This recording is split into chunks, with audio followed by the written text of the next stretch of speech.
I'm going to go ahead and get started here, in part because I have a lot of slides, but in part because I like to reward people who come on time. I always think that's a good idea, rather than wait for the ones who are late.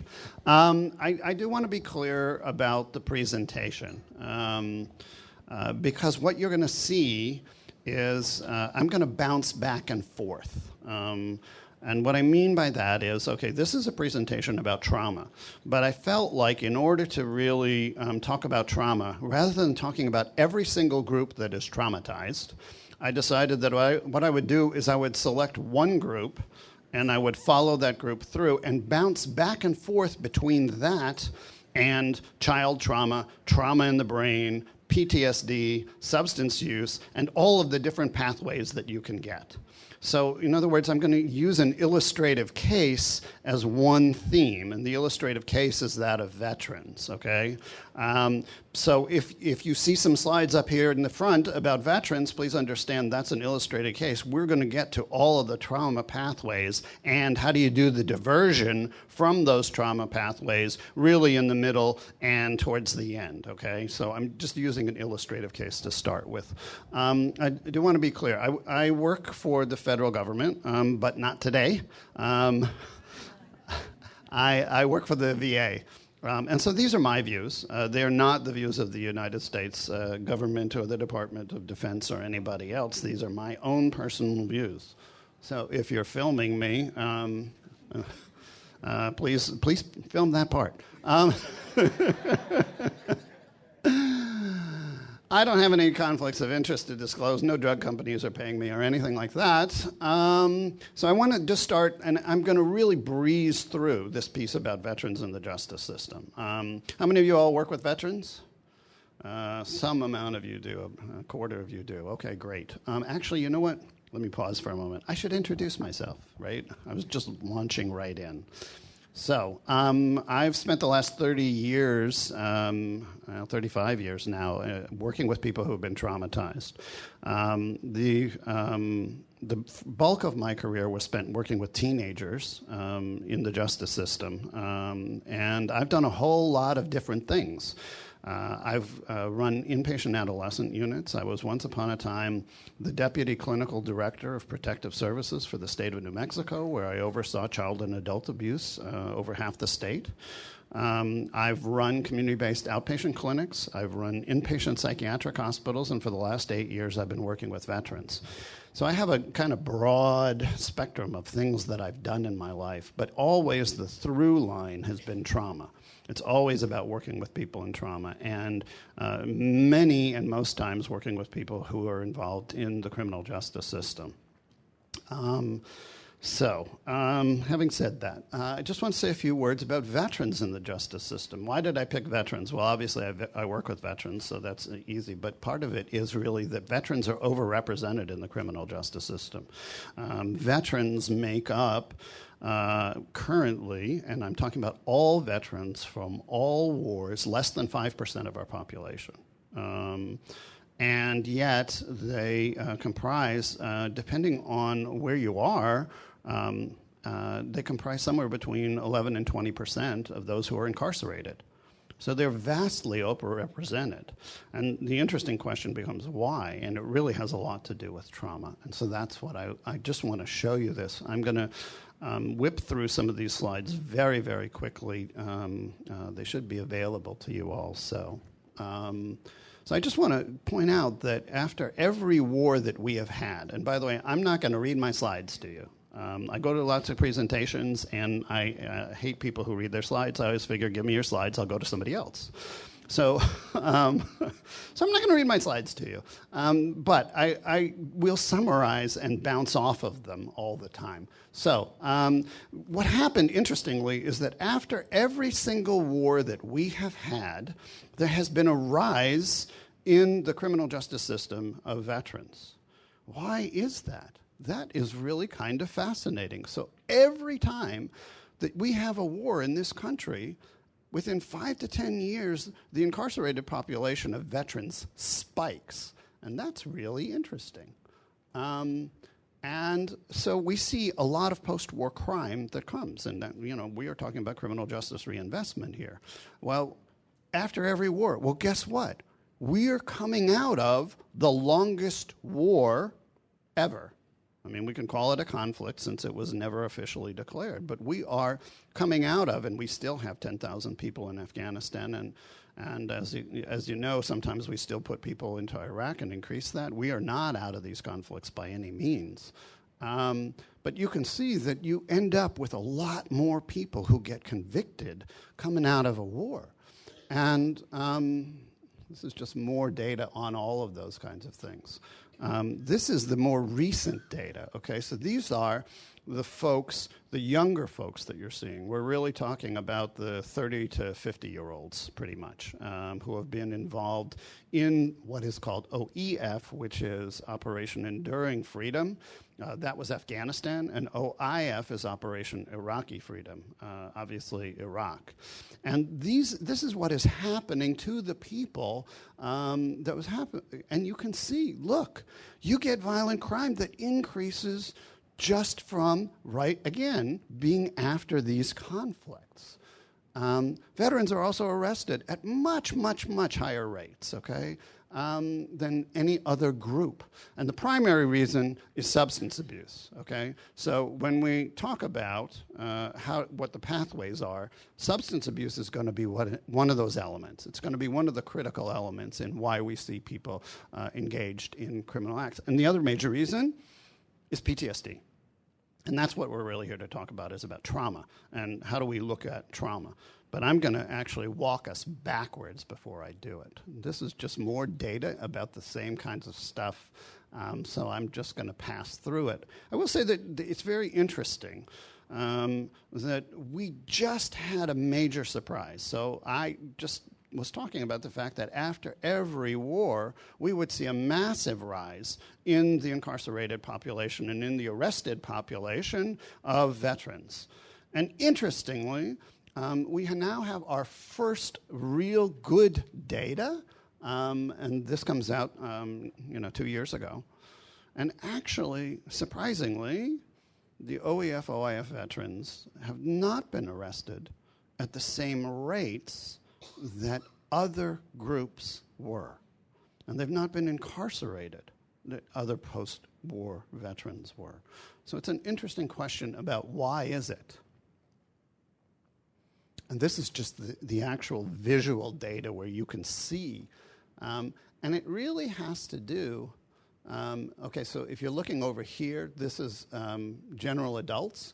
These are people who are in prison. These are people who are in jail, okay? And this is the percentage here of veterans who are part of the population. So you can see in 1978, it was really incredibly high, okay? It was incredibly high. We were talking about 20 to 25%. But a switch begins to happen around 1998 where it flattens out. And by the most recent data, you can see that veterans actually are about the same as adults in the population, and even slightly less in jail. That's been a huge surprise. And we don't have great answers about why that might have been. Domestic violence in veterans, and I'm going to come back to domestic violence a little later when we're talking more about different kinds of trauma. If we're looking at domestic violence, every time we get into a conflict, domestic violence rises in the veteran population. Interestingly, if you're talking about the economics of the United States, we see that every time we hit a recession, domestic violence also rises, which then puts people in touch with the criminal justice population. And so now I'm going to start my walk backwards because we really, if we're going to start talking about trauma, we really have to talk about child maltreatment, okay? We cannot start in their adult lives. And the reason is that at this point in time, 1 in 22 children every year is a confirmed victim of child abuse. Think about that for a moment. How many of you have children? Many of you have children. Okay, most of our classrooms have somewhere between 20 and 30 kids in them. That means that every year, one child in that classroom is going to be a confirmed victim of child abuse. Okay? Now, this turns out that in veterans, the child maltreatment rates are, again, higher when you see conflict, when there's armed conflict. And they're lower, actually, when it's not. And this is just a visual on it. So this just gives you a sense of when you're talking about trauma and you're talking about it, and again, this is the illustrated case, you're talking about people who are in conflict. And here are the child abuse rates and the domestic violence rates in Army families.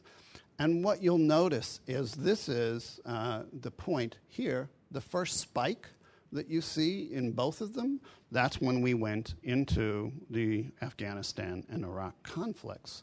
And it actually went down some, and then here we are in fiscal year 9, and again it spikes. Anybody know why it spiked? It was the surge. It was the surge.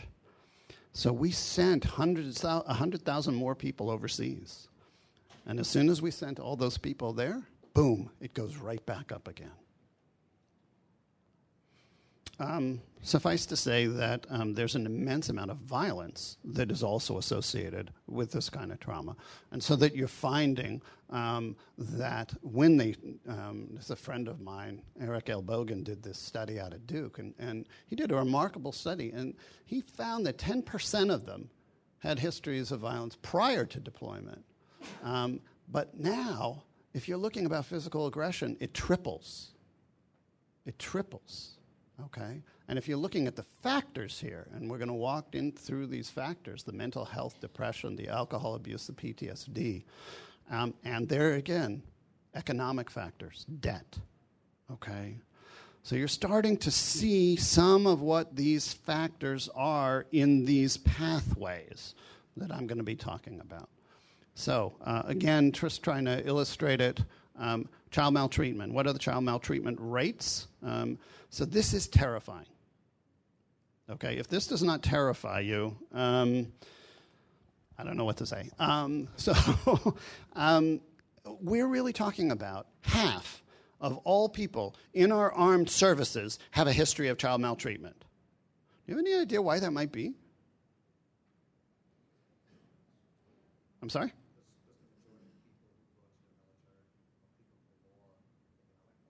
So some of it is from people from lower economic class, although in fairness, if we're talking about child abuse, and I would just want to be really clear about this, there is more physical maltreatment, child abuse, in lower economic classes. However, when it comes to sexual abuse, there is no differentiation among economics. You get just as many children who are sexually abused in upper-class families as there are in lower-class families.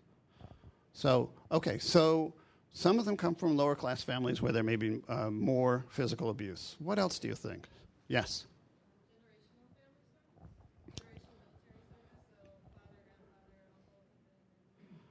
That's brilliant. Absolutely. So you get these multi-generational families who their parents were in the service and their grandparents. I have a number of them. I was sitting with one of them yesterday in psychotherapy, and he's a third-generation person. Well, guess what? His grandfather worked in World War II, and he was a soldier, and he had no idea. He didn't understand why his grandfather was such a mean man. Okay? Now he understands his post-traumatic stress. So then his father was in the Vietnam War, and his father was also a rather mean man. This was getting carried down. And guess what? He's had some problems with being a rather mean person himself. And he has his own post-traumatic stress. We're talking about third generation. So trauma gets passed down from one generation to another because you get secondary traumatization and you get victimization, both. So very nice. What else? Why else do you think this is? Yes, sir. Absolutely. So children who come from maltreated families are often looking for a family that will not maltreat them. And so they're looking for a substitute family, and they think that they can get that in the military. Somebody had a hand up over here. Yes? Along those same lines, perhaps they go into the military to get away from abuse or that setting. They go to some place new that they go. Absolutely. So they're fleeing the violence. Absolutely. Yes? I'm a veteran that trained to be aggressive. They're trained to be aggressive. Absolutely. So one of the things that happens is that maltreated children may go in because there is a sanction for aggression. One of the veterans who I worked with for about 3 years, who had a horrific history of child abuse, his mother and stepfather, for example, tried to drown him. And the only reason he survived is that his uncle literally broke into the bathroom and saved him and carried him out. He was so enraged with his mother and stepfather that he wanted to kill them. And it took about a year of treatment before we finally understood that the reason he entered the Army is because he was either going to kill them or kill somebody else. And when you go into the Army, there's sanction. During the Vietnam War, you had sanctioned killing. He wanted to kill somebody. There was a place he could go to kill them. There's one more that has to do with justice. And this is an older thing, so yes? Maybe children who were traumatized and run into some problematic behavior that maybe their urge to go into the military for the discipline to help them. Okay, yes, that's also true. There's a specific one that has to do with criminal justice. Yes? Yes. And this was really, really common during World War II. It was really common during Korea. It was really common during Vietnam. It was common in the 80s and in the 90s. We have a little less of that. But the judges, so actually judges have are there any judges in the room?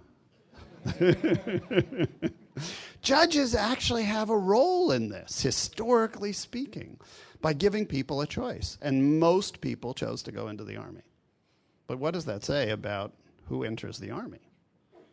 And I'm actually going to show you a little bit about that. This just gives you a whole lot of data about it, but it also gives you some of the down-the-line stuff, okay? And down the line, and this is a very recent study, 2014, what you find is if you're looking at incarcerated veterans in their history, 77%, 3/4, have experienced trauma before the age of 18. Before the age of 18. So child maltreatment cannot be underestimated as the starting factor. And what happens when you come out of this is mental health problems, post-traumatic stress problems, substance abuse problems.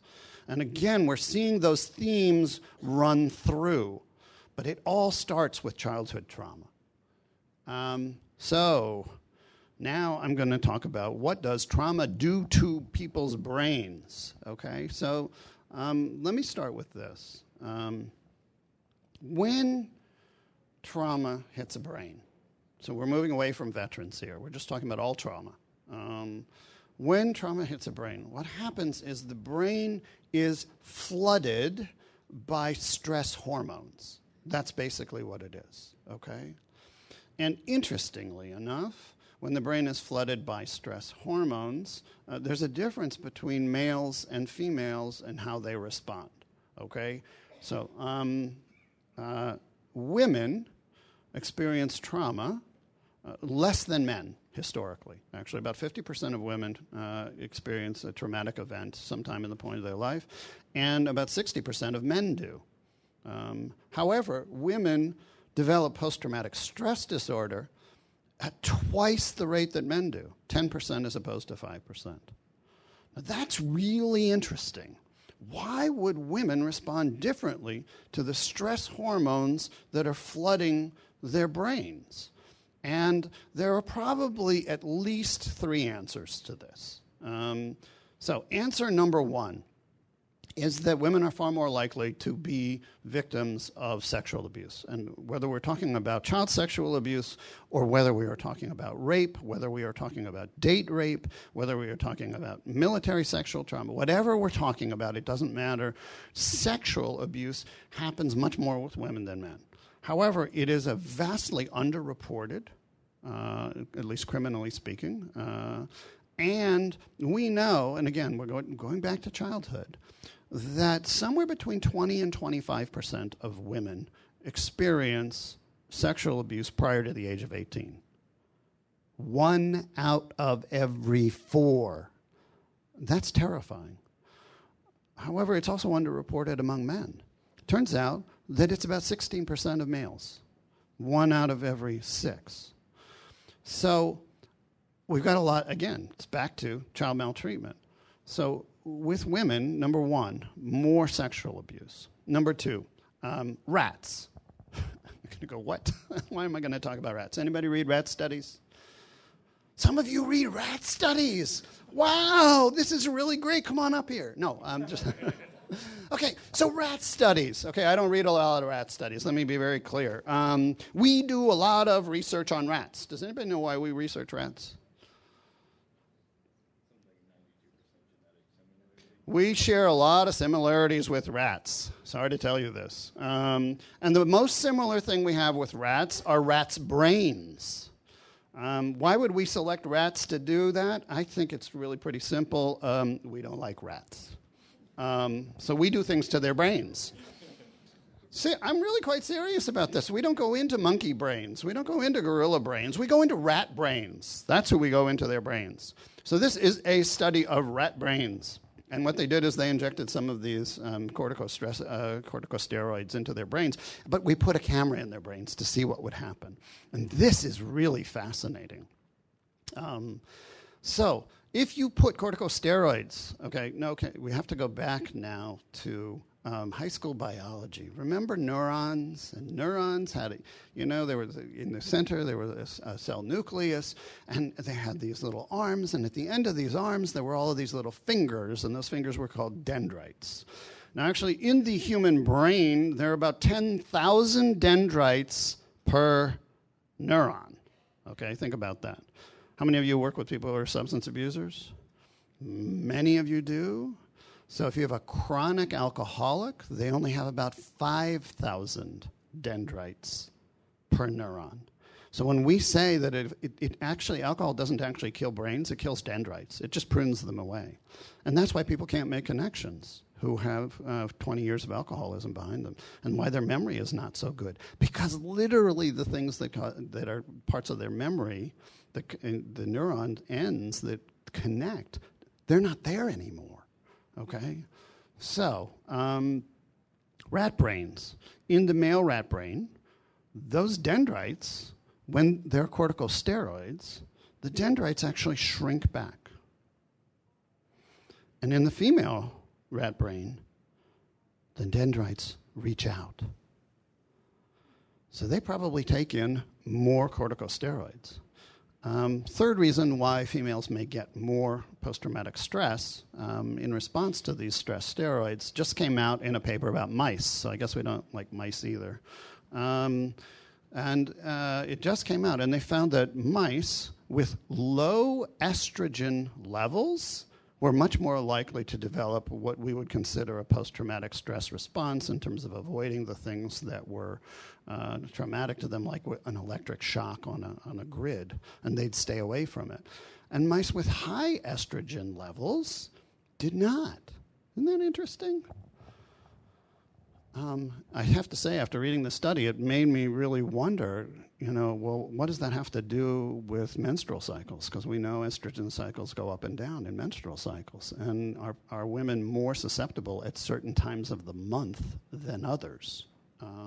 But men don't have estrogen in the same kind of way, and so there's no estrogen levels. So those are probably 3 reasons why. So what do those things do to their brains? All right. When you get this, you get an amygdala response, which is the part of your brain that's the fight or flight, and then you get all of these things. Inattention, overreactivity, impulsivity, hyperalertness, sleep problems. Anybody here work with teenagers? Okay, if you work with teenagers and you see that list of symptoms, what do you call it? You call it adolescence. And if you give it a diagnosis, what do you call it? ADHD. Okay, now you've learned something really important. Many of the teenagers with whom you are working have been misdiagnosed. That the amygdala response that they're having makes them look like they have ADHD. They don't. They've been traumatized. Now, this leads to serious problems, because what do we do with people who have ADHD? We medicate them. And what kind of medication do we give them? Amphetamines, stimulants. This is the last thing you want to give to a person with a heightened amygdala response. Oh my gosh, you get somebody who is already overstimulated and hyper-aroused, and now you're going to give them a stimulant. So this is something to watch for with the people that you work with. Are they being, if they have a history of trauma and they are being given a stimulant, that's counterindicated. They should not be given stimulants, because that's going to make them worse, not better. Here's some more steroids. And this is, these things are more that we begin to think about with the pulling back and the avoidance. And in this case, when you're talking about numbing emotional attachment, inability to feel empathy and remorse, what kind of person are we talking about? Antisocial people. Okay? So this is really interesting, because it means that antisocial behavior is actually, in most cases, there's a small group which I'll talk about in a second, but in most cases, antisocial behavior is really a response to traumatic stress and changes in the brain. Now, start thinking about, what do you have to do to divert people from it then? And the answer is pretty straightforward. You have to treat the traumatic stress so that the brain begins to change and you don't have these responses. The small group, by the way, is about 15% of antisocial people who actually seem to have a different nerve response. And what I mean by that is you can shock them and they don't feel it. And because they don't actually feel things, their nerve sensitivity is different. That then begins to correspond to a sense that other people may not feel them either. And so if people don't feel things, then it doesn't matter what you really do. So there's about 15% of antisocial people who actually are born with a different nerve response. And that's what you're seeing there. I'm just going to skip for this. Let me talk about military training. So back to the example. What does this do? So what is the number one thing that people in the military are trained to do? Kill people. Okay? So they're trained to have aggression. All right? And so the design of military training is actually quite fascinating. It turns out that we are not biologically wired to kill other people.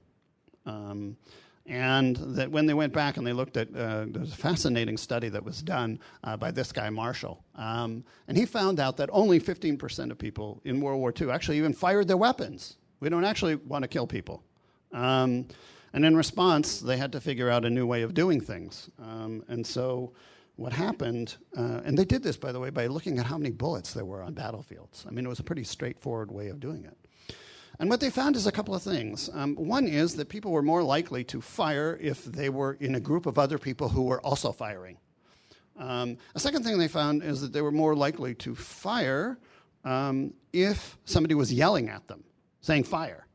And that's interesting because in World War II, the commanders were in the back. So that in Korea and in Vietnam, what happened was they put the sergeants in the front and yelled at people to fire.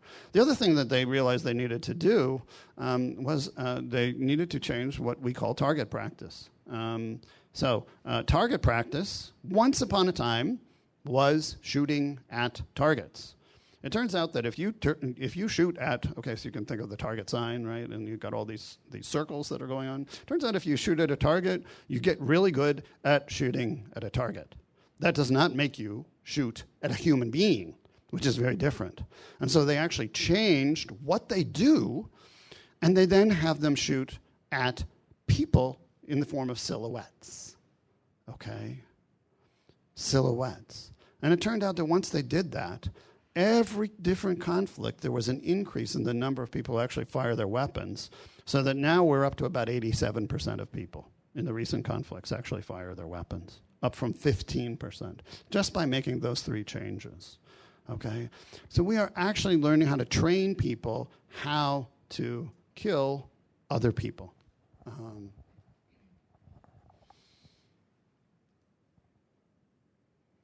Here's the problem. Veterans aren't deconditioned. That's really interesting. We condition them to fire their weapons. We don't decondition them. So weapons are very common in veterans. Most veterans have them. They feel comfortable using them. And the good news is we don't have more trouble from that, quite frankly. The military also reinforces all of these different things. But I want to point out this. When you look at these things, yeah, that's what happens in a war zone. But I want you to think about some of the environments that children grow up in these days. Okay, so let's talk Chicago. I'm sorry to pick on Chicago, but it's in the news. And I grew up in Chicago. I actually grew up right on literally the alley behind the house that I grew up in, changed the neighborhood to what was called the ghetto. And in that ghetto, there was a group called the Blackstone Rangers. They later became famous as the Black Panthers. That's where they started. So if you're living in Chicago, or you're living 10 years ago in Detroit, or you're living 20 years ago in New York City, because it changes which are the most violent places. If you're actually living in those environments growing up, you're living in a war zone. Literally. People are killing each other. There's a place in Richmond where I live. There's an area in Richmond where, and it's a very impoverished area, where every 2 or 3 days somebody gets shot. Not necessarily killed, but shot. Every 2 or 3 days. It's amazing. And so when I have patients who are living there, they are being re-traumatized. This is what they develop. They develop traumatic reactions that are adaptive in a war zone, but the war zone is the home and neighborhood they are living in. And almost every major city in this country has a war zone. The interesting thing is that the war zones, if you're on the East Coast, tend to be on the east side. And the war zones, if you're living on the West Coast, tend to be on the west side. It's very interesting. Anybody know why that is? It's migration patterns. People start settling on the west side. If you're in the west, and you're all in the west here, they start settling inward. And then people keep moving inward. The money moves inward, doesn't stay on the outward side of town. So you're much more likely here to have on the west side of town these kinds of war zones, whereas on the East Coast we will have much more of these on the east side.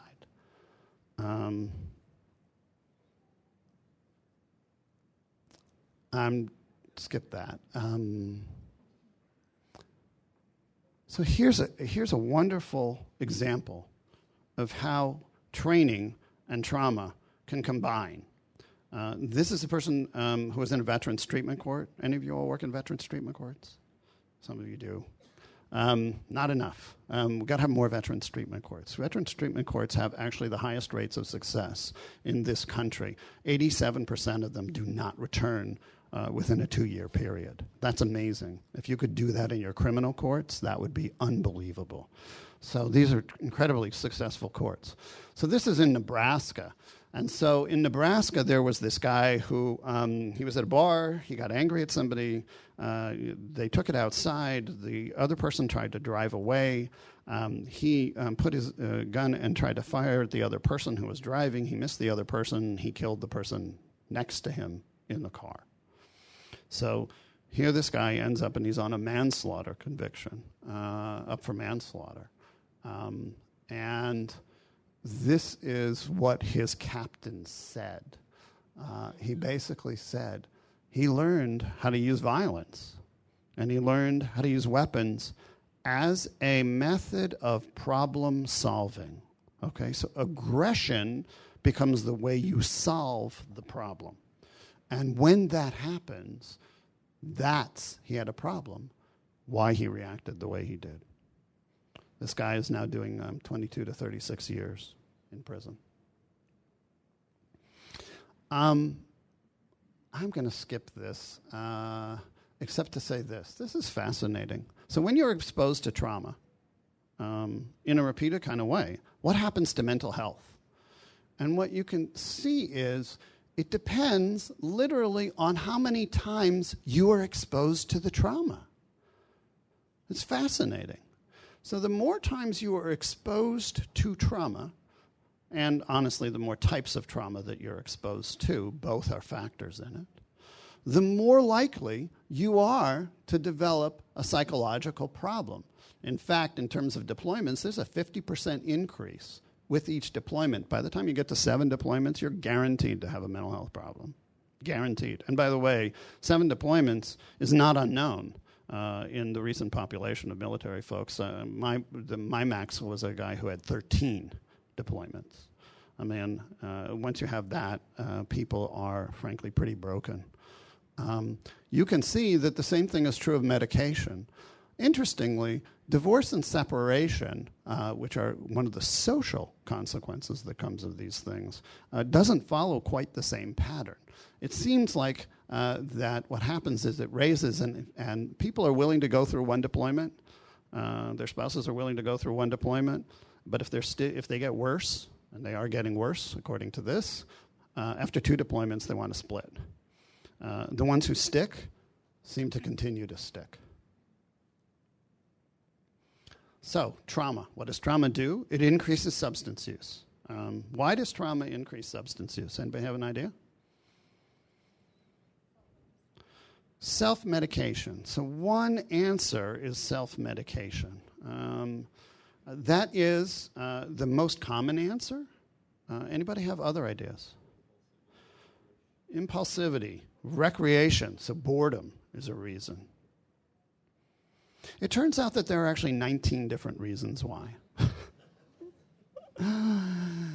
We usually answer almost reflexively self-medication is the first one. But it turns out that there are lots of reasons why. A lot of people use substances because they can't get to sleep. Okay? They are so aroused they cannot sleep. That's not self-medication. That's an attempt to sleep. A lot of them experience pain. In fact, we know that about 80% of Vietnam veterans experience chronic pain. And it turns out that the pathways in the brain for pain and for trauma turn out to be pretty much the same, which is really interesting. So we need to treat both. And actually, I am developing a treatment for both, which would be the first treatment if it works. I just got funded to do it, so that's actually pretty cool. Anyway, there are 19 different ways of doing it. So let's go back to everybody. What happens when you experience a trauma? The biggest thing that happens is it affects your arousal system, okay? The arousal system in your body. So when you have post-traumatic stress, you develop all of these different symptoms. So it's very common to have aggressiveness for irritable behavior. It's very common to constantly be on edge. Almost everybody becomes what we call hypervigilant. Okay, so if you were hypervigilant, you wouldn't be in this room. Okay? The most likely person who would be hypervigilant and who could make it in this room, ma'am, would you raise your hand? Everybody look at her. They'd be there. You know why? 2 reasons. Number one. Oh, go ahead. Back to the wall near the door. You got them both. Thank you. Back to the wall. They can see everything, okay, and everybody. And they have the fastest exit, okay? Now it's changed. Would you raise your hand, ma'am? Would you raise your hand? Yeah, you. You just came in. Oh, my gosh. Why am I raising my hand? Because she's nearer to the door, okay? So a person who would do that, and the people who are in the back, notice, you couldn't all see it. The door opens, all the people who are in the back look at the door. It's very fast, right? So people who are hypervigilant, they're drawn to changes in sound. They're drawn to changes in movement, okay? That's what their nervous system is focusing on. That's what happens when trauma hits the brain. I call it spider sense. You know, you ever see Spider-Man movies? You know, Spider-Man, he has a spider sense, right? He's aware of threat and danger. Well, people who are traumatized develop that kind of spider sense. They're aware of danger. They can feel it coming. In fact, they can feel it coming so strongly that, one of my most hypervigilant veterans, and when they have extreme forms, it sounds like paranoia. It's really not clinical paranoia, but they just are so hyper-aware. If you are a non-traumatized human being, your circle in which you feel comfortable is usually about arm's length. Otherwise, it feels threatening when people are there, except in the back. And we all can feel people behind us. Okay, and it probably goes back about 5 or 10 feet. Well, when you are a traumatized person, it can go back literally 100 yards. I mean, I've seen it. I've been at the end of a 100-yard hallway and moving out of there and standing there with a veteran and somebody 100 yards behind, and the veteran turned around. He knew 100 yards back that there was somebody there. That's the kind of hypervigilance that I'm talking about. And then the arousal system makes it so that other things are problematic. They don't concentrate so well because they're very easily distracted. Right? Any noise, bam, they look at it. Any movement, bam, they look at it because they want to determine, is it a threat? Their arousal system is also raised so high that they don't sleep very well. So now we've got insomnia adding to this list of problems that we're seeing. And by the way, all of these things begin to say there are many places you have to intervene. If you want to divert people from these pathways, you have to do that. So this is what happens in a response to trauma. This is developed by a man named Bruce Perry, so he gets credit for the idea. I'm just explaining it. So if you experience a traumatic event, these are the possible pathways that you can experience in dealing with the arousal that develops from that event.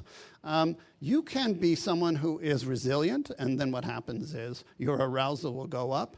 And by the way, this is from calm to terror, but it easily could be from calm to rage, because in the amygdala, your fight or flight system, terror tells you to flee, and rage tells you to attack. So either way, you're still aroused. It's just a question of whether you're going to respond with fight or you're going to respond with flight. The other thing that can happen here is if they have something called dissociation, which is literally where your mind leaves your body, and that's a whole topic in itself that I'm afraid I don't have time to talk about. All I will say about it is it's a great short-term solution to have your mind leave your body, and it's a terrible long-term solution because those are the people who get in trouble most, including with the law. And when they tell you they don't remember, it is actually true. That's the weirdest thing, is that their mind has left their body, and sometimes they really, truly don't remember what happened to them during that period of time. That means dissociation has to be treated in order for them to be back in control. If you are what is called a normal person, okay, who here is normal? Raise your hand. We have no normal people in the room. Oh, wait, we have one normal person in the room. Okay, so the fact that you say that you're normal and everybody else says that they're not normal means that you're probably not normal, so come see me afterwards. Whatever normal is, and we've had a hard time figuring out what normal is, if you are normal, and this is really, really critical, supports. If you are normal and you have supports, you're also likely to come down, just not as fast. If you are one of these people who is vulnerable, so for example, people who have histories of previous child abuse, people who may have a genetic vulnerability to post-traumatic stress, and by the way, there are 2 gene variants which make people actually vulnerable to post-traumatic stress, which may also therefore help with what you called intergenerational trauma. The passage may be genetic as well as environmental. If you have vulnerability, but you also have supports, you come down. If you are a vulnerable human being and you don't have very many supports, you don't come down. You are hyper-aroused and you stay there. It's constant, and that's a real problem. So we've talked about how the stress hormones go from one dendrite to another. And there's a picture of a neuron. And I've mentioned the amygdala, but I want to explain a little bit more about the amygdala. So the amygdala is your alarm system. And in a normal alarm system, okay, and I'm talking about one that has not been exposed to traumatic stress, in a normal alarm system, it goes off and then something else happens. So anybody ever walked up to the edge of a cliff? Okay, what happens when you walk up to the edge of a cliff? Your heart rate increases. What else? Vertigo. You get a little dizzy. What else?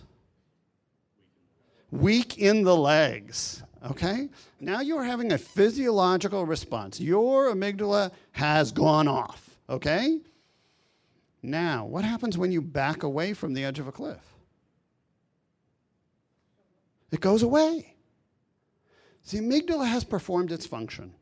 It is supposed to tell you there's danger nearby. There's the mountain lion. Don't move. That's the freeze response. If it gets too close, run. And if you don't have that choice, you fight.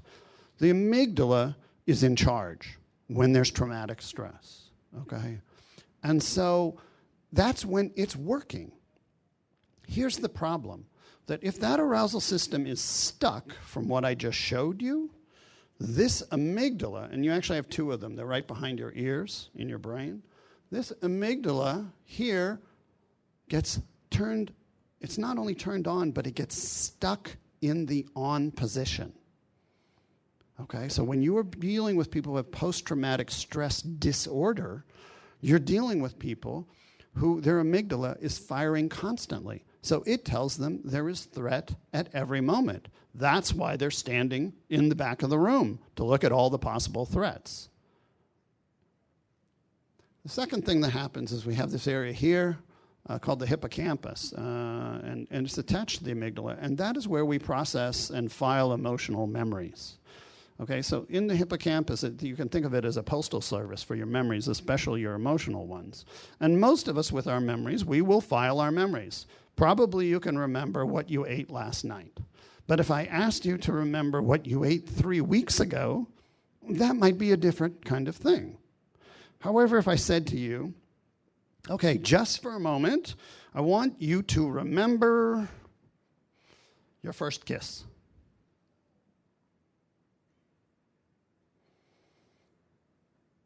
Now, it's very interesting to always to watch an audience if I say something like that. Some of you smile. Some of you grimace.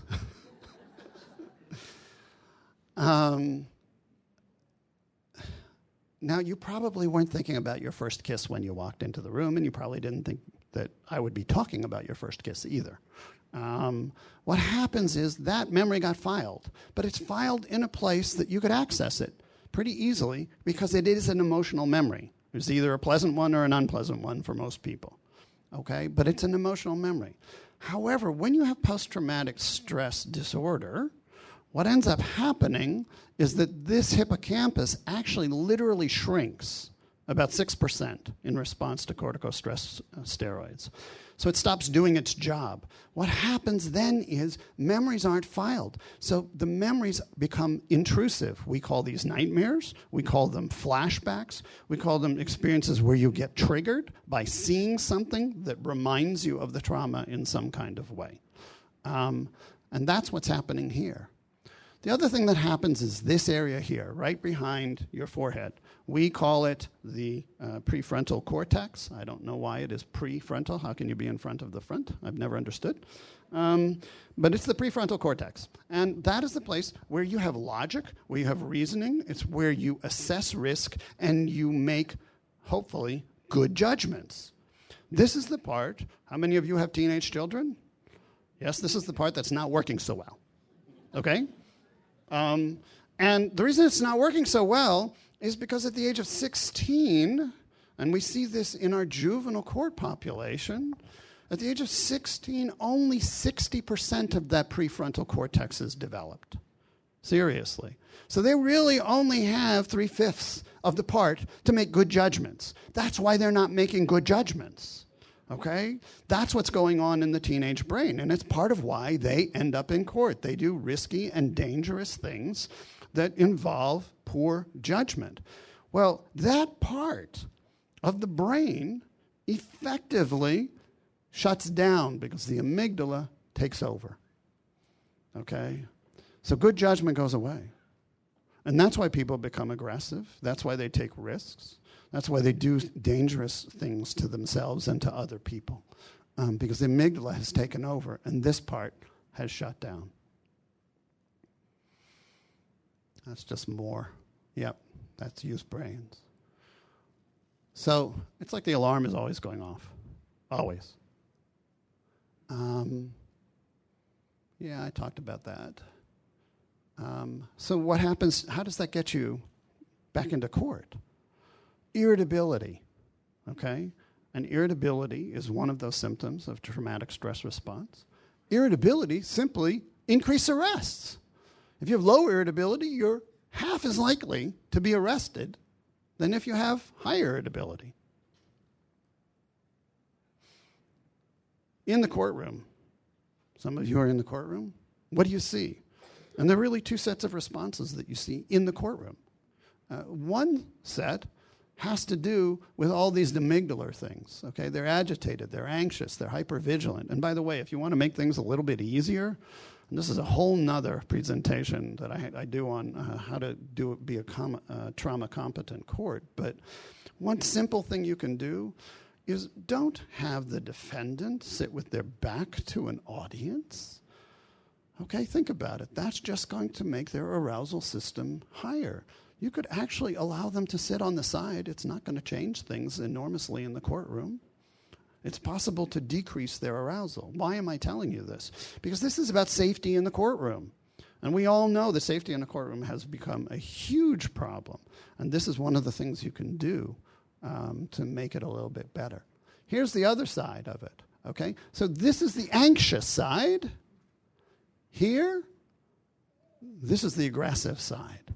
Again, it's all an amygdala response. It's all fight or flight that you're getting.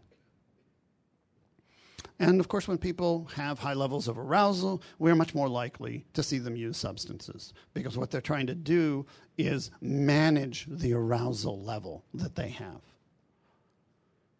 So, PTSD, wow, took a long time to get there. Is PTSD in your brain? Absolutely it is. So remember what I said about the prefrontal cortex? These are pictures, functional magnetic resonance imaging pictures of a brain. This is the front of the brain. This is the back of the brain. This is where blood flows, okay? So the red stuff is where blood flows. That's where the activity is. So the activity in a non-PTSD brain, most of the activity is right here. So when I tell you that it's actually shutting down, you can see that actually, and it's a little hard to see the red on this picture, and I'm sorry, but it's all over the place. It's all over the place. And the only place you see it in the front is right here. That's actually the attentional part of your brain. And that's where the hypervigilance is coming from. That's very active. But all the stuff about risk assessment and using good judgment and planning and logic and reasoning, all of that stuff, which is all over on the sides here, they're not on the sides anymore. That stuff is shut down. So I'm really trying to tell you that what you're seeing, the behaviors you're seeing, are really a response to what happens in the brains of people, and that these are normal responses to traumatic events. I'm just going to skip that one. So this is what happens when you increase level of exposure. Again, using veterans as an example, you increase level of exposure to trauma. Well, what happens? Well, you get more PTSD. So in the VA system, you can see we're just rising in the number of people we have with PTSD since, guess what, the beginning of the Iraq and Afghanistan conflicts. This is 2012. We're actually much higher now. It's just a curve. The more trauma you expose people to, and people are being repeatedly deployed, then the more likely you are to develop post-traumatic stress. That's just the younger group. So let's talk about trauma and violence, okay? And basically, again, think about it as fight or flight. If you only have the options of fight or flight, and flight is not, which is the anxiety response and avoidance, is not available to you, and you are cornered, you will fight, because the amygdala is in charge, not this part of the brain. And that's why you can get these sudden responses to movements. If you go up behind a military veteran who has been in combat, and you approach them and you touch them like on their shoulder, you're likely to get slugged. I'm really serious about it. You have to be very careful about these things. I learned within a month of starting to work with veterans, always walk in front of them. In front of them. I always walk a half step in front of them. Why? Because they're traumatized. They need to see me. If I'm walking behind them, I'm a threat. Okay? Regardless of anything else. They're experiencing me as a threat because they're not thinking about it. They're not thinking, oh, this is my therapist, he's a nice guy. They're thinking, oh my God, I can't see what's going on. Because this is the part that says my therapist is a nice guy. This is the part back here, the amygdala, that says there's threat. And the amygdala is stuck in the on position. I can become a threat to them. I always keep my hands out. Never, ever, ever hide your hands in front of a military veteran who's been in combat, because they think you could be carrying a weapon. So you have to think about these things. PTSD, not surprisingly, causes or increases the likelihood of domestic violence. It's the same anger and irritability and sudden responses to things. So then you're going to see lots more domestic violence. And you can see, if we are in the legal system, all of these areas are related to trauma, every single one of them. There's dozens and dozens of studies that basically make those connections.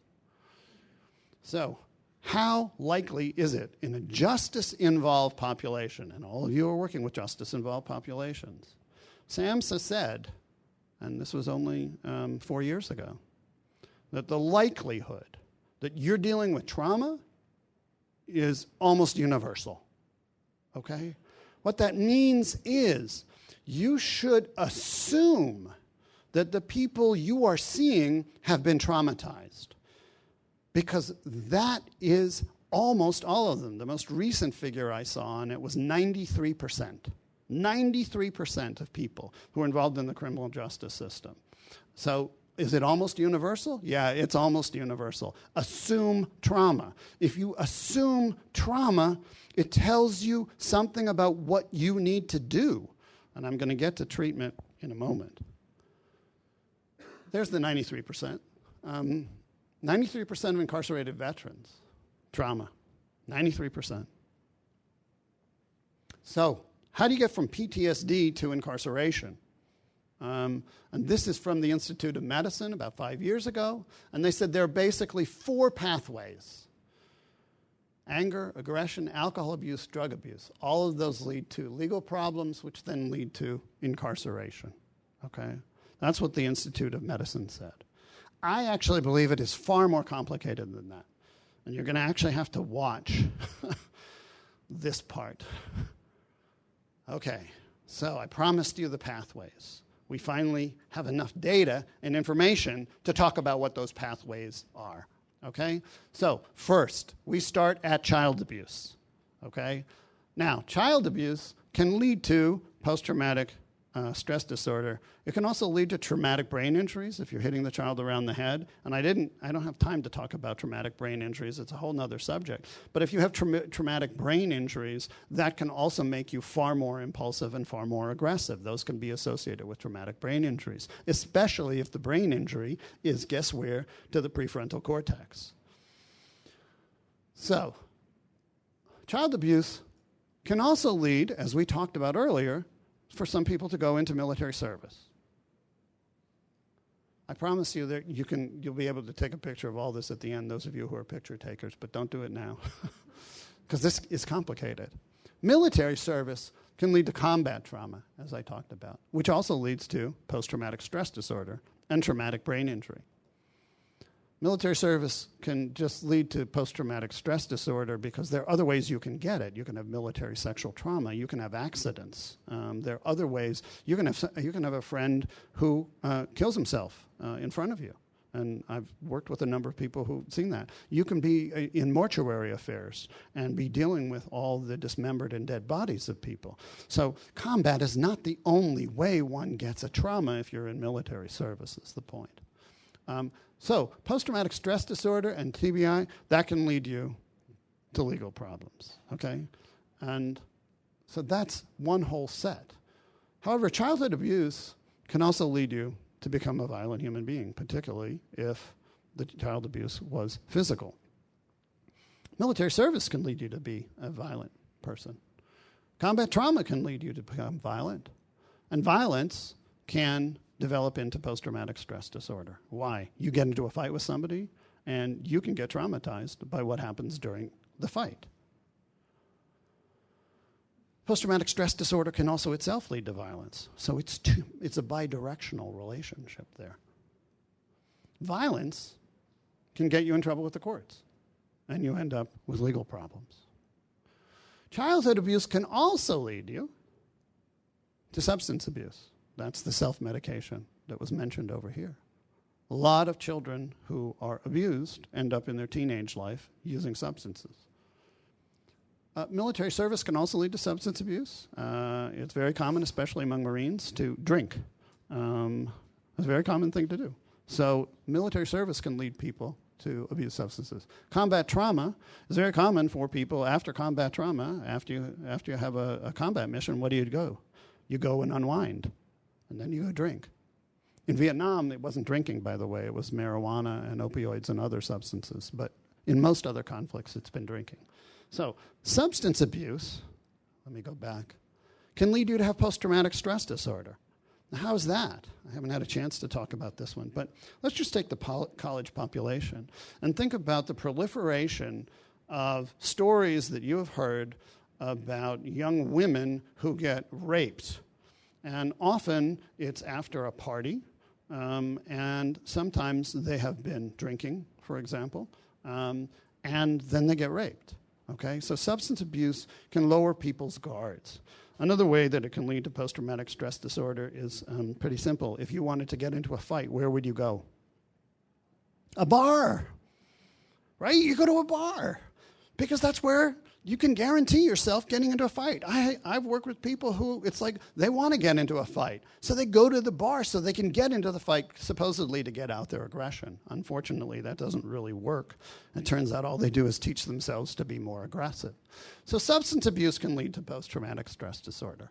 Post-traumatic stress disorder can lead to substance abuse. So people are medicating their arousal systems, or they are trying to get to sleep, or they are dealing with their pain, or they're doing a number of other things. Substance abuse can also get you in trouble with the law. And that's the way a lot of people end up, they get arrested and they end up in courtrooms. Substance use can also lead to violence. That's the bar thing. Substance abuse can also lead to accidents. Okay, and now we're beginning to talk about, this is a whole different thing, and I don't have time to talk about all the things that can happen in accidents, but we certainly know that 60% of all fatal accidents involve substance use. 60% involve substance use, okay? And so when there's fatalities, then they're going to land up in court. Accidents can also lead to substance abuse. So people start to hurt, and what do they do to deal with their pain? Well, they take medication for it, and then they can get hooked on opioids, and we certainly have a major opioid crisis in this country. Accidents can also create post-traumatic stress disorder because you develop it from the accident itself. Post-traumatic stress disorder can also lead people to be reckless because they're not using their prefrontal cortex, so they drive too fast. I can't tell you the number of veterans who I work with who they like to race their cars or race their motorcycles, and they do really dangerous things. Most recently, I was referred to somebody who they did that and they lost their leg as a result. So that's quite traumatic.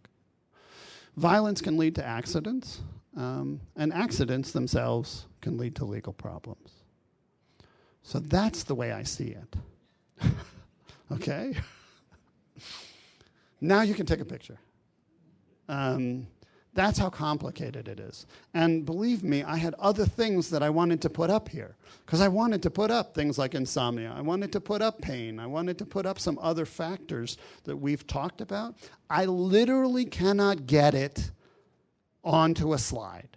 That's how complicated it is. So that's why I've been talking about it. I'm going to skip that. Saw this one? Sergeant Psycho, right? This is something that the media does. What does the media do with trauma? And so the media, oh, look, and oh my gosh, he suffered a traumatic brain injury. He was crazy. He didn't have PTSD, as it turned out. And in fact, a lot of times people are jumping on this notion about PTSD. There was a Navy guy who killed some people at a naval base outside of Washington, D.C., and everybody said, oh, he must have post-traumatic stress disorder. Turned out he had voices in his head telling him to shoot people. He was mentally ill, but it wasn't post-traumatic stress disorder. Why am I saying this? I'm saying this because we have to be careful, because the media attention to it can actually cause us to overestimate the likelihood of violence among people with post-traumatic stress disorder. And that feeds a bad stereotype, the crazy veteran. And it also creates stigma against veterans, which I think is highly problematic. Substance use. I'm just going to skip through this stuff. This just talks about, there's a lot of substance use, but I want to get to combination, okay? When you have both, the outcomes are all much, much worse. However, co-occurring disorders, in the people we see, as SEMSA said, and this was 15 years ago, it's the rule, not the exception. If you're getting somebody who's being arrested for substance use, the chances that they have a co-occurring mental health problem, PTSD and depression especially, those are the major two, are enormous. They're just enormous. And so you have to assume that people have co-occurring disorders. Why is that important? Well, you know, if you're sending them off, for example, and they have a substance use problem, you're sending them off to a residential treatment center. Well, if you're trying to send them off to a residential treatment center, they're not, for their substance abuse, they're not treating the trauma. So when you go to conferences like this, and all these people are selling their wares, okay? And they all say, come here to our program, use our products. Go ask them what they're actually doing in the way of treatment for trauma. And by the way, don't assume that just because they say, oh yeah, we treat it, you have to ask, what are you using? What are the treatments you're using? And I'm going to get to that. But here's the point. Co-occurring disorders are the rule rather than the exception when we're dealing with trauma. In men, 80% of them who have trauma have a co-occurring disorder. 80%. And in women, it's 85% in men. It's 80% in women. So, you know, what you're talking about if you see trauma is you're talking about there are other things going on too. And often it's 3 or more. Look, men have 3, more than half of men have 3 or more, and a little less than with women. So you're talking about comorbidities. So if you're trying to get people off these pathways, you have to treat the comorbidities. You cannot treat one problem at a time. So if we're looking at the general public, what we're finding is that you're going to have more with substance abuse and PTSD, and you're going to get more substance relapse. I know how many of you punish people in your courtrooms when they have a substance abuse relapse? Well, guess what? The people who are traumatized are going to have that more. So now you're punishing them effectively for their trauma because they may be using the substances to deal with those effects of the trauma, and now you're punishing them for the trauma because some people, when they stop using their substances, and they've been using them to deal with whatever effects of the trauma, there are a goodly proportion of them for whom the trauma symptoms increase temporarily when they're off the substances.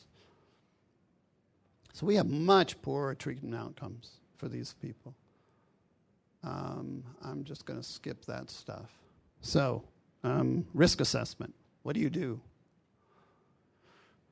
This is the best thing we have today, for veterans at least. It's something called the BioScan. It's a 5-point system. There's actually going to be published this summer a much better one. But we do know that we need to look at these factors. And the truth is that other than this factor, these 4 factors are the most critical. Do they have financial instability? Okay?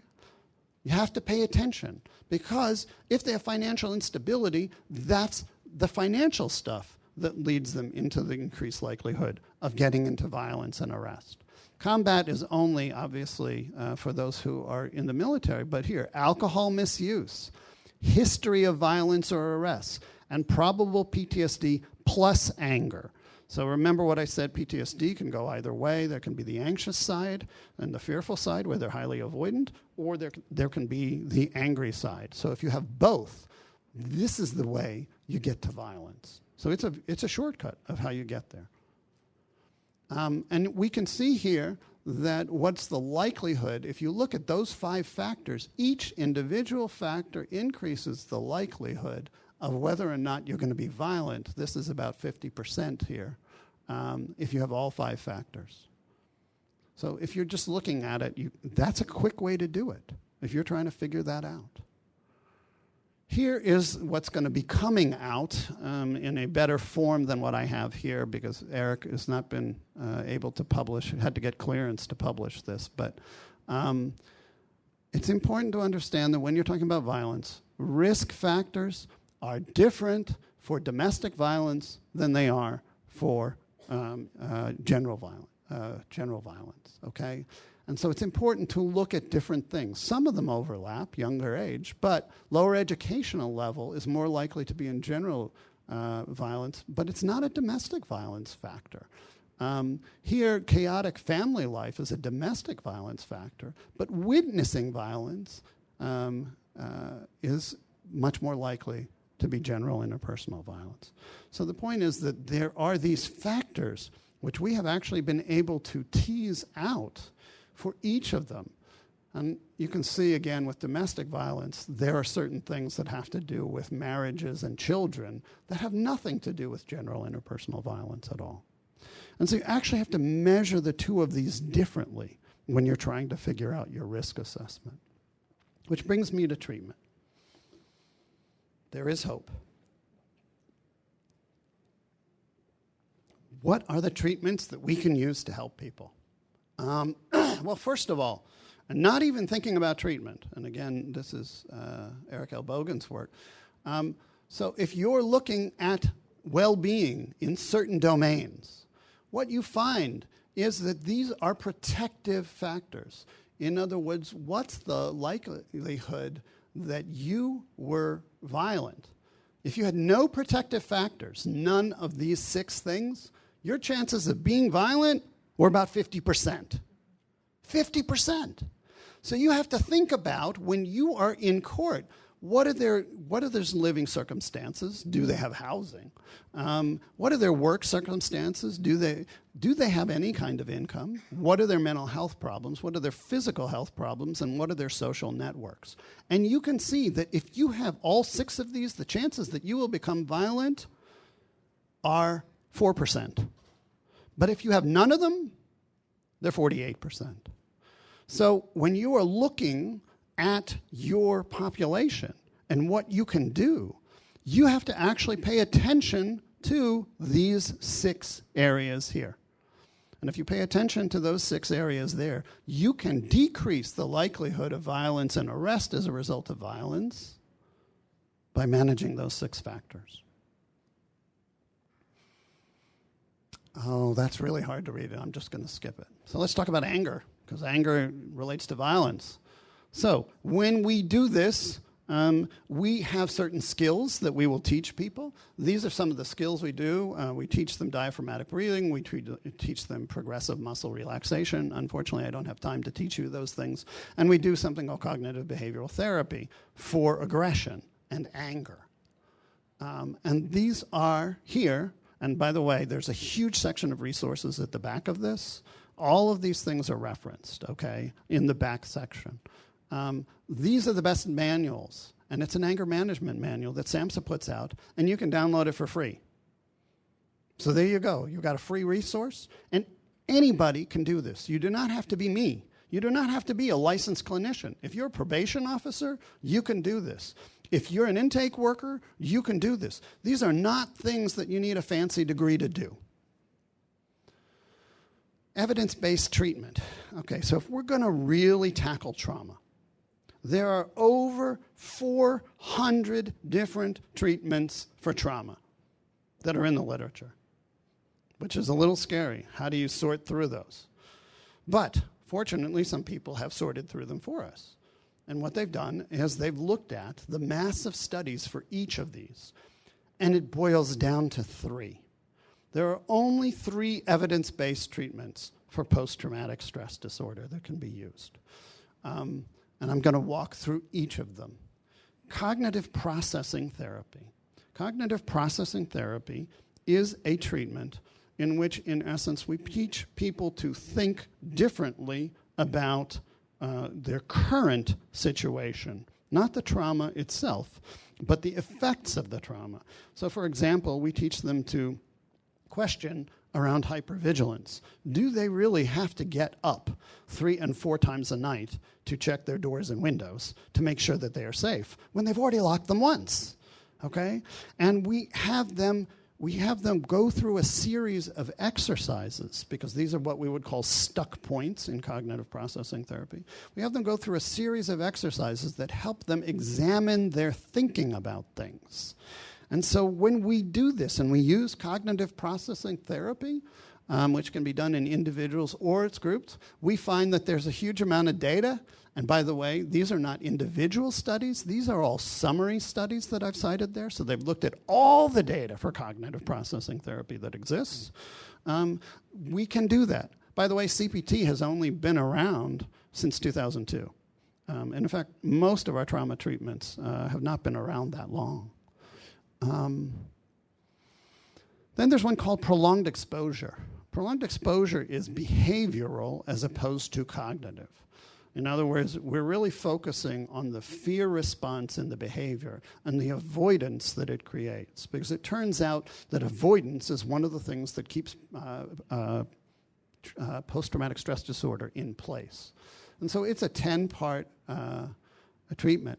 And what happens is we actually have people expose themselves to the things that make them uncomfortable. So, for example, people usually who are on the avoidance side, what they will do is they won't go out to malls, they won't go out to stores, they won't go to Walmart at the busy times. And so they're avoiding being in public places. And so what we do is we actually have them do the opposite of that. And so we make them go to public places. And what happens to the fear response, and again, we're talking about the amygdala, is the exposure to the fear is starting. And normally what they will feel like, they are afraid that they're going to go through the roof. Truly. They can't stand it. But what really happens is you can't go over 100. You can't go through the roof.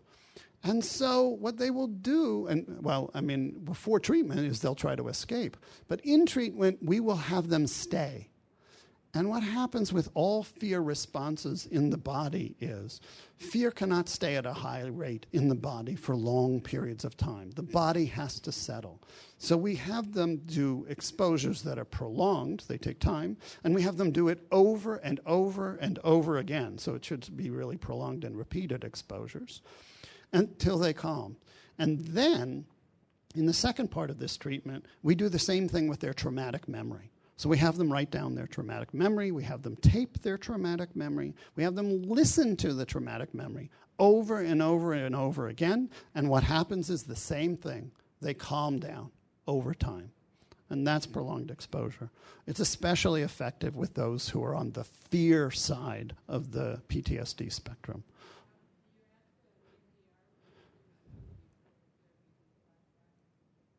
EMDR. Here we are. Do you do EMDR and prolonged exposure together?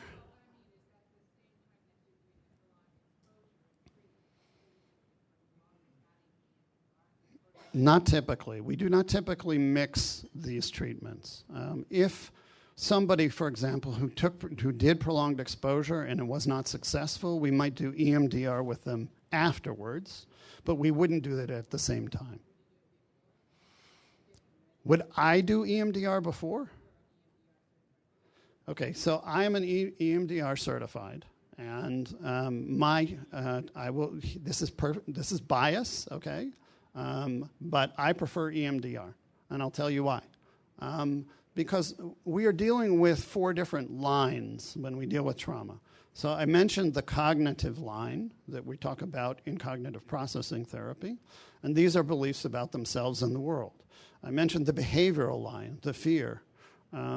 When we do EMDR, we're also dealing with imagery that people have, the pictures that are intruding in their heads, and we're also dealing with body sensations because we know that trauma exists in the body, not just in the head. People feel it. It's not imaginary. Okay? And so in EMDR, what happens is we have them identify those 4 things around a trauma, and then we have, in the standard way, which is about 70% of it, we actually guide them with our hands and have their eyes go back and forth, and they have to cross the midline. That's really critical. Because it turns out that when we are trying to settle traumatic memories, when we're trying to settle any memory at all, the way that we do it naturally is to sleep. That's the normal way of doing it. And we process memories in our sleep, and sometimes you may dream about things that happened to you in the course of the day. You're settling those memories and you're filing them away. But when you have post-traumatic stress disorder and you have insomnia and you have nightmares that wake you, you're not sleeping well. And so we're reactivating that response. Now, to be clear about it, there are other ways to do it. It turns out you don't just have to do it with their eyes. You can do it with tones in their ears, wearing headphones. You can also do it with pulsars in their hands, as long as it is alternating across the midline. It turns out that that's the integrating response. And so sometimes we use pulsars, sometimes we use headphones. Mostly we use eye movement. And as a result of that, it changes the brain. And so we are able to successfully treat people with EMDR. I want to mention seeking safety. Here is another treatment that you don't need a fancy degree for. Anybody can do it. It is, in fact, in Texas, they're having their POs do it. It's really cool. They've trained all their POs in Texas to do it in 7 different areas of the state. So seeking safety is the only evidence-based treatment we have for PTSD and substance abuse at the same time, okay? And what it does is there's a series of 25 different lessons, each of which has to do with factors that overlap between PTSD and substance use. Now, to be clear about it, seeking safety is only stage 1 for them. And those people, after they're safe, still have to do one of those 3 trauma treatments afterwards in order to get it all completely cleared. Another treatment we use is dialectical behavior therapy. It was developed for what are called borderline personality disorder, but in fact we found that it works for lots of people. And 80% of the people who it works with, we know, have been traumatized. And so it really was developed as a treatment for traumatized people, even though that's not what it says it is. And we have 4 different areas that we do. We do mindfulness. We teach them mindfulness. We teach them how to tolerate the distress in their bodies without going off. We teach them how to change their emotions. And we teach them how to change their relationships with other people. And it's a very effective treatment. We have some data, so I'm calling this a promising treatment, for mindfulness meditation as a treatment. And we have some data for another new one called STARE, skills training in affective and interpersonal regulation. And really, that's it. However, no, that's it. Okay, so that's it. What I've put in here is lots and lots and lots and lots and lots of resources, okay? And that's so you can get to all the stuff that I've been talking about here. There are some veteran resources where people can call. There are online resources that people can actually learn how to do, can actually do mental health treatment online. There are now apps that can be used. If you want to see any of these apps, I've got them. PTSD Coach is not only an award-winning app, it turns out that people who use this app, actually their PTSD symptoms go down, even if they have no other treatment, which is pretty amazing. And in the younger group, that's really powerful. And it's free, which is really cool. All of these things are free. There are apps that do support certain kinds of treatments. There are apps that have to do with around mood, around learning how to breathe to calm yourself, around how to do mindfulness, how to do parenting. There are just so many different apps. It's a different world. So if you'd like to contact me to get any of this stuff or to talk more about it, that's how you reach me. That's my email address. And I want to thank you for your kind attention.